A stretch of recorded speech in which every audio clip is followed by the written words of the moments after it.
I was sent this stone bath mat. I'm gonna show you what it looks like in a couple different bathroom settings and also some other settings. It's really nice. It almost has like a faux leather feel, and then you have that really hard stone in there. You could have it either side, so it does seem like it's reversible.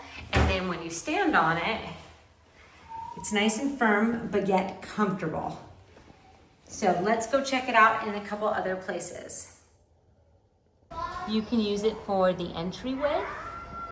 You can use it in the kitchen, and here I kind of folded it up just so you can see that you can make it a smaller size. But if you wanted to have it be larger, you would just bring it out.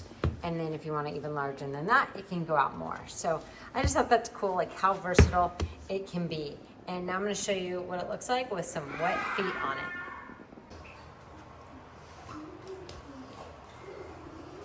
Okay, let's see how fast this dries. All right, it's been less than a few minutes, maybe less than 5 minutes, and all the water spots are gone. When I go to feel it, it doesn't even feel like it's been wet, so that's how absorbent this is. That's pretty cool. Nothing wet on the underside either. And also this would be great if you have pets to use for their water bowls or anything like that. You can see there's still a footprint from water on our tile, but nothing on the bath mat. So this is awesome. I've always wanted one of these, and I think you're gonna love it as well.